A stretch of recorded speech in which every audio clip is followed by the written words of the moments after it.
Assalamualaikum warahmatullahi wabarakatuh.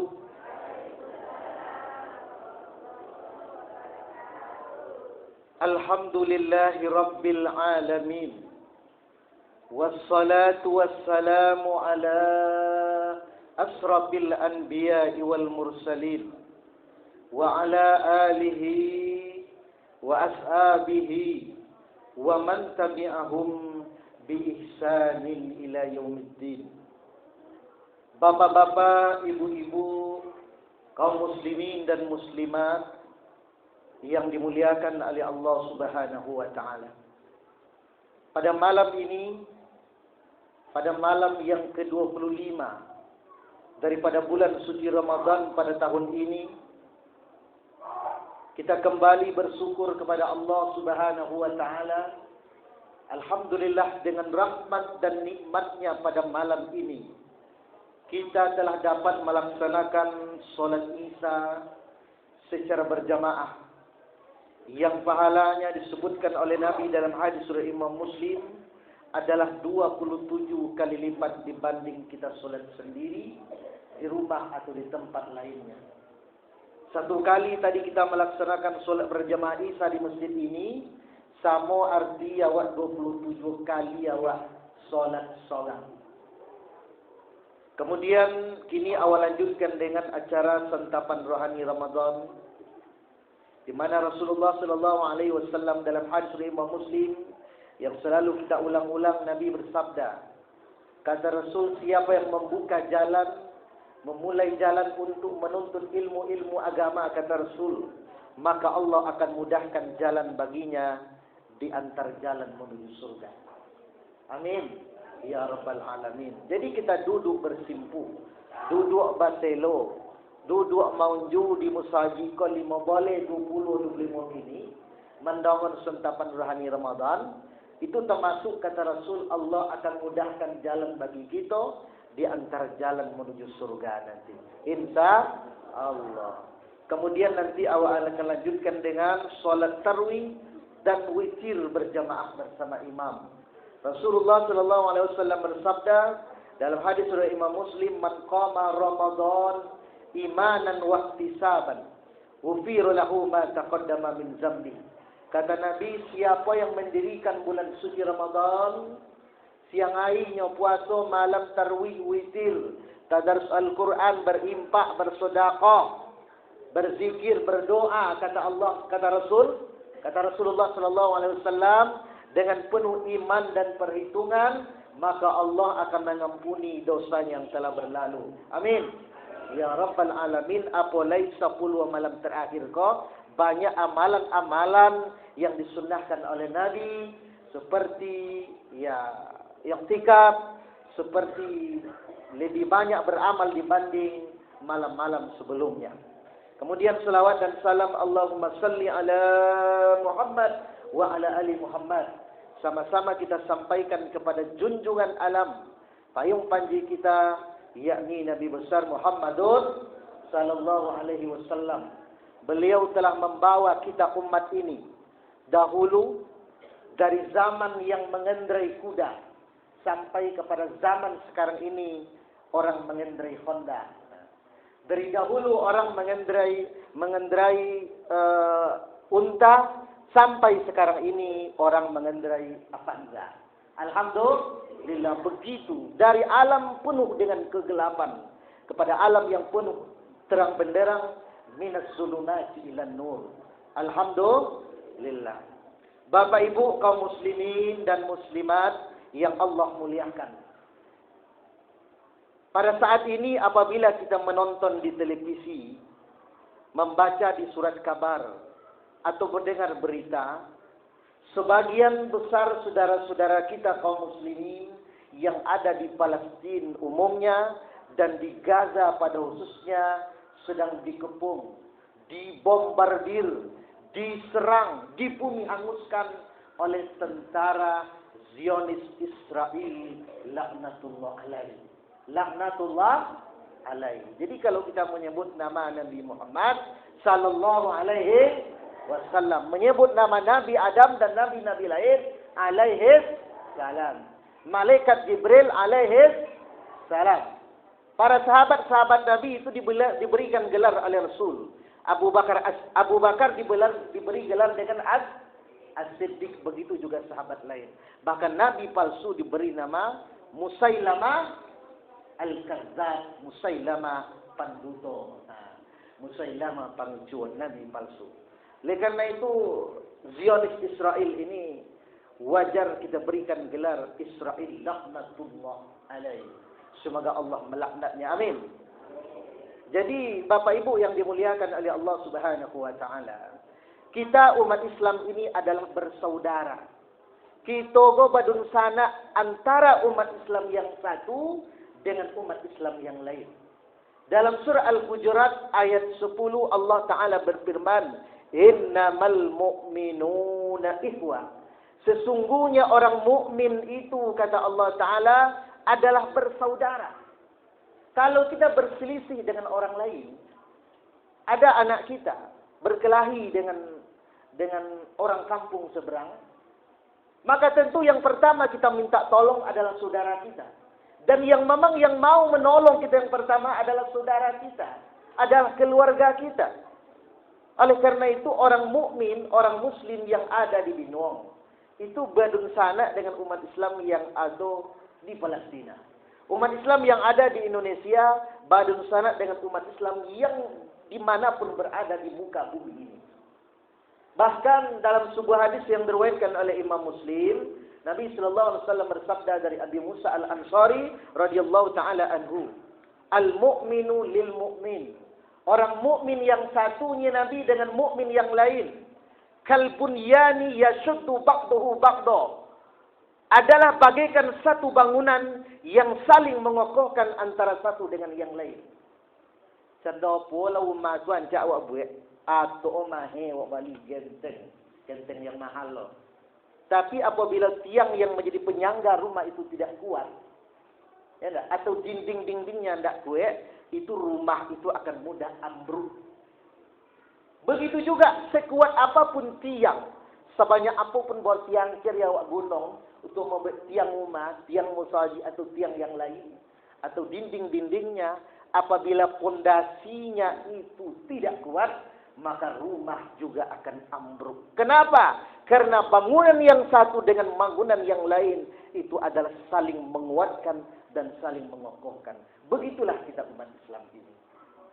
Begitu juga dalam hadis lain, Nabi sallallahu alaihi wasallam bersabda bahwa orang mukmin itu, kata Rasul, dalam hal cinta mencintai, kasih sayang bagaikan satu tubuh yang apabila yang satu sakit, yang lain ikut merasakan sakit. Sakit yang lain dah Muhammad tololok. Cene tu dia awak bagaikan satu tubuh. Apa contoh? Awak kan membuka tadi begitu mengatip pintu, tak capek-capek, tak sapik tangan. Apa? Tak sapik tangan, tak kelukak kuku. Tak ketek lajuan dur, tak berdatak. Tak sadar awak. Sakuat apapun uang, pasti inyo maniti alimoto. Iya dia sakit. Kenapa? Karena tangan yang merasakan sakit, mato menangi. Mato menangi, hidung meleleh. Mato menangi, hidung meleleh, tahu lah. Mato menangi, hidung meleleh, lalu tangan pun menyapu air mata yang keluar dari air mata kita. Iya dia. Mato menangi, tangan pun mengusuk.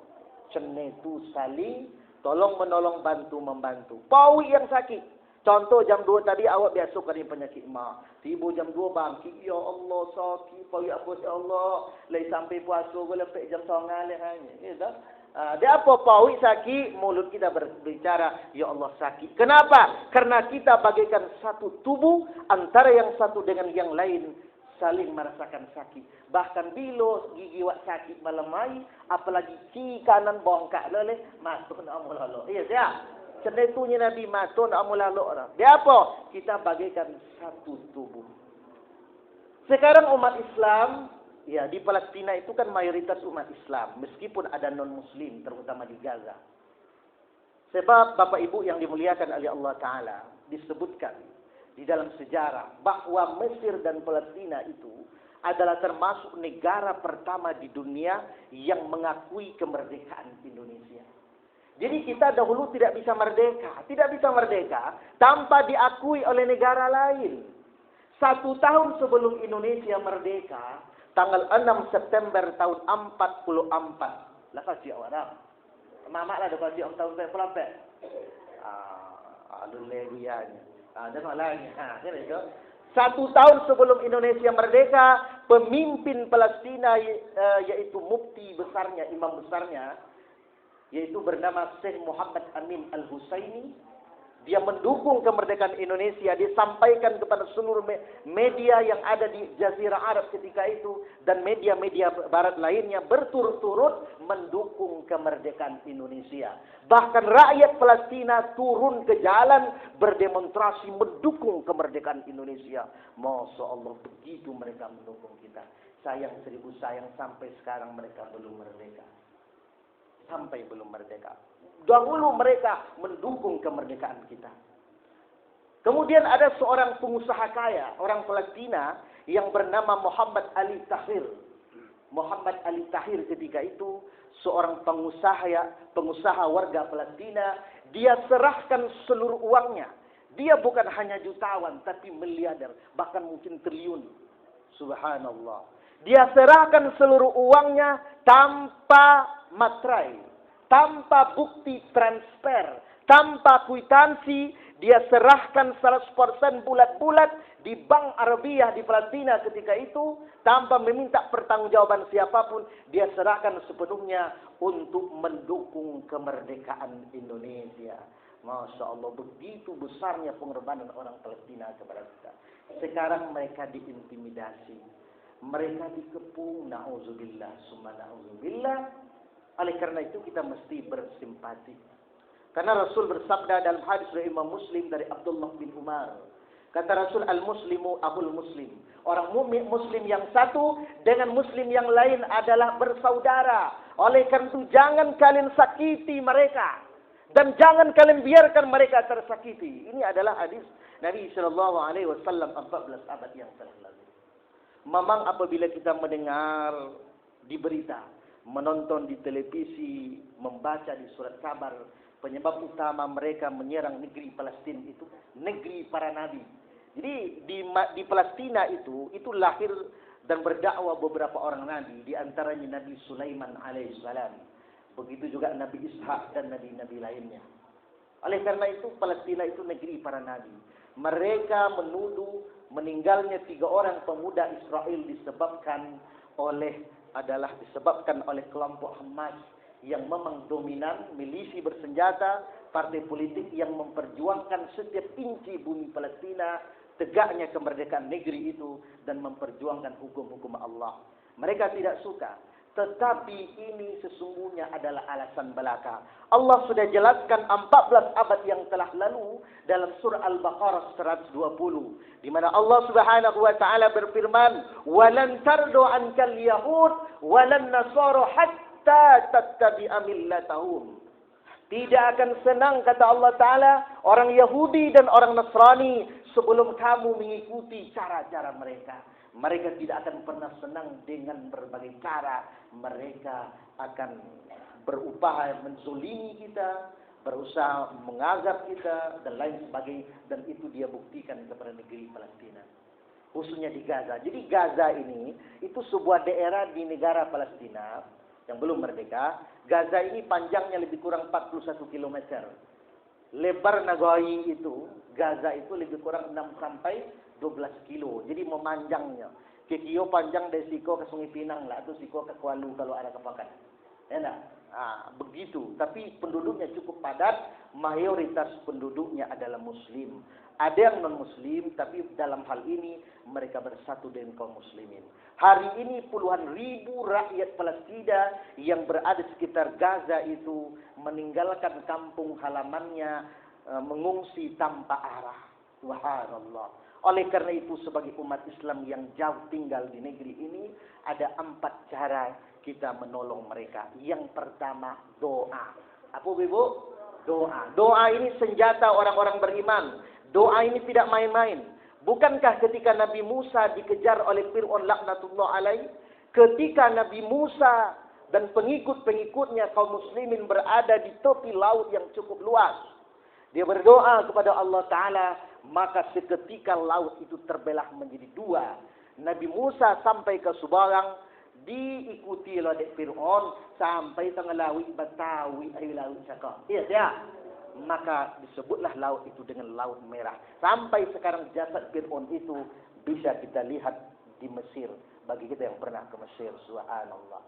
Bukankah ketika Nabi Ibrahim dibakar dalam kobaran api yang menggunung oleh Raja Namrud, dia berdoa kepada Allah Ta'ala, seketika itu juga api berubah menjadi dingin. Adanya, doanya itu ada di dalam Al-Quran. Bukankah ketika Nabi Ayub, dulu sudah pernah kita sampaikan dalam pengajian Rabu. Bukankah ketika Nabi Ayub dihinggapi penyakit menular, seluruh tubuhnya dari ujung rambut sampai ujung kaki, bahkan beliau diungsikan, dikucilkan dari rakyatnya, berdoa kepada Allah Ta'ala, doanya ada dalam surah Al-Anbiya, seketika Nabi Ayub itu sembuh oleh penyakit yang ia derita. Bukankah ketika Nabi Yunus dimakan oleh ikan yang cukup besar, dia berdoa kepada Allah Ta'ala, la ilaha illa anta subhanaka inni kuntu minaz zalimin. Ada dalam surah Al-Anbiya, seketika Nabi Yunus keluar dari ikan itu. Masya Allah. Doakan mereka ketika melihat TV, Masya Allah, ya Allah, turunkanlah tentara ababilmu kepada negeri Palestina itu, supaya negeri mereka hancur. Itu kan doa. Atau doanya bisa kita baca, Allahumma ansur ihwanana al-mustad'afina fi Palestin. Ya Allah, tolonglah saudara-saudara kami yang sekarang sedang teraniaya di Palestina. Allahumma ansur ihwanana al-mujahidina fi Palestin. Ya Allah, tolonglah saudara-saudara kami yang sekarang sedang berjuang di Palestina. Atau doa-doa lain, yang pertama. Yang kedua, cara kita menolong mereka adalah dengan membaca doa kunut nazilah. Dalam hadis dari Imam Muslim disebutkan Rasul pernah mengirim para pejuang, para pengajar Al-Quran kepada sebuah negeri, lalu pejuang dan pengajar Al-Quran itu dibunuh oleh orang-orang kafir. Maka 1 bulan berturut-turut Nabi SAW membaca kunut nazilah setiap selesai solat fardu, setelah ruku di rakaat terakhir setiap solat fardu 5 waktu sehari semalam. Itu yang kedua. Yang ketiga, dengan cara mengirimkan bantuan atau sumbangan. Yang keempat, dengan cara mengirimkan relawan. Apakah tenaga kesehatan, medis, kemudian relawan-relawan lainnya, atau relawan jihad barangkali, atau relawan tukang-tukang membuat rumah yang sudah porak-poranda, dan lain sebagainya. Tapi di antara yang 4 itu, yang sangat bisa kita lakukan saat-saat ini adalah berdoa. Mudah-mudahan derita yang diterima oleh rakyat Palestina ini dimudahkan oleh Allah Ta'ala dan diberikan jalan keluar. Amin. Ya Rabbal Alamin. Dan mudah-mudahan Allah selamatkan kita hingga penghujung Ramadan yang tinggal beberapa malam lagi. Sampai malam tinggal Ramadan lama. Ya, ya. Patang sebawa beli mau ya. Sampai malam lagi. Mudah-mudahan Allah sampaikan dan Allah ampuni dosa kita dan predikat dan piagam takwa mudah-mudahan kita dapatkan di penghujung Ramadan. Amin. Ya Rabbal Alamin. Subhanakallahumma wa bihamdik asyhadu an la ilaha illa anta astaghfiruka wa atubu ilaik. Assalamualaikum warahmatullahi wabarakatuh.